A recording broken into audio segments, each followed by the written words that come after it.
Lipad ka na, bro.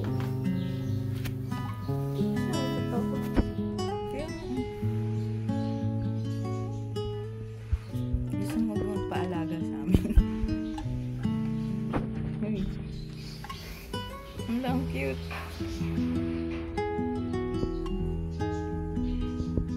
Wala na, stop lang siya. Ang kulit.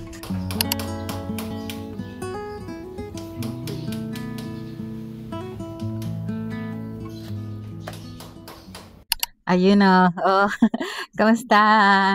Welcome sa panibagong vlog. Andito na naman si Mrs. Kat. At samahan niyo ako sa panibagong vlog. Ano yun, nakakalimutan yung sariling intro. Samahan niyo ako, gagawa tayo ng mga healthy snacks. Gumagawa na talaga ako nung mga healthy snacks. Alam mo naman, ang daming nagawa. Parang dalawa pa lang naman yung nagagawa ko so far. Yung banana oatmeal with dark chocolate na cookies. Favorite ko yun talaga. High fiber yun. Kasi, alam nyo ba na based on research, nagre-research, based on research daw, yung panahon daw natin ngayon, hindi ang kulang sa atin ngayon ay fiber. Kaya, ngayon, gagawa tayo ng high fiber na mga snacks na pwede nating chichain sa bahay. So, ayun. Samahan niyo ako.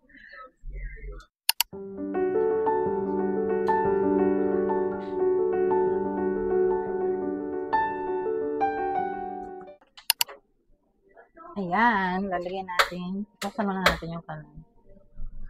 Tapos, lagay tayo ng 1 cup of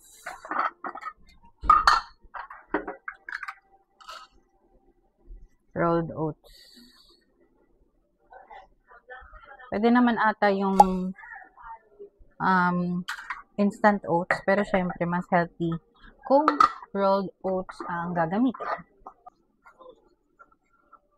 Lagyan natin yung ating trail mix. Kung wala kayong trail mix, ako kasi parang wala naman akong mga stock. Pwede kayong maglagay ng nuts, mga raisins, ayan.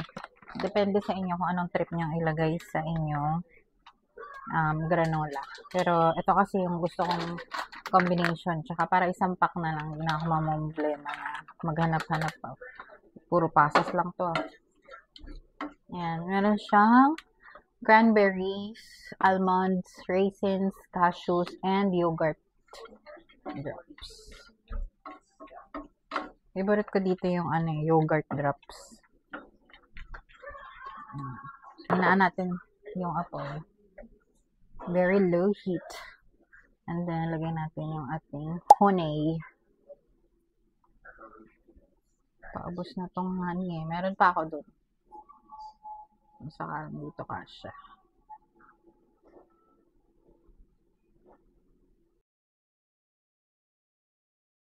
Yung iba naglalagay ng peanut butter, pero ayoko lagyan. Gusto ko naman yung peanut butter, pero ayoko lagyan to.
granola.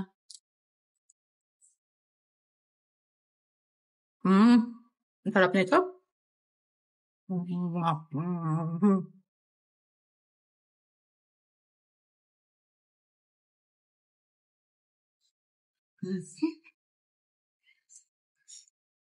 Yummy. Yum yum. Pwede rin lagyan ng gatas. Try natin may gatas.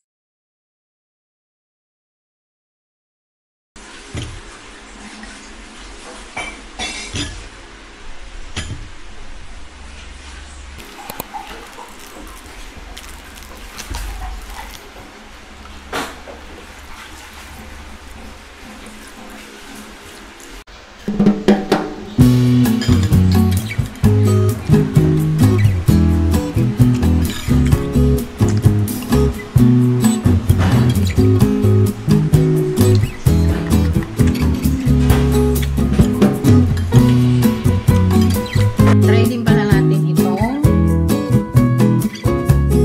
oatmeal chocolate chip.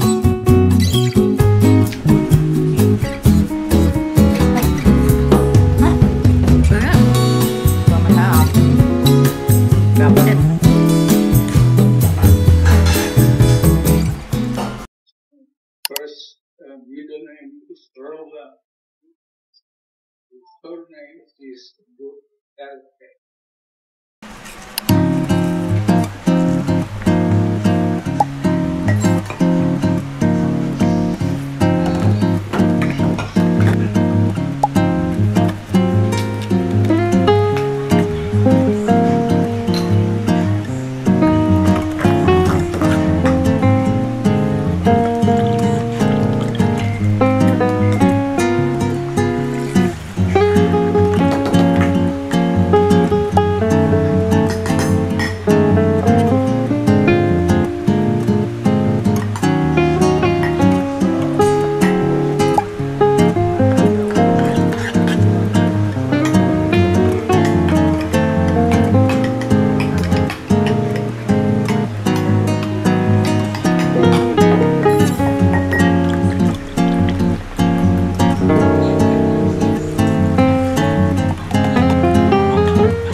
So, ayun, konting araw na lang at uuwi na si Daddy.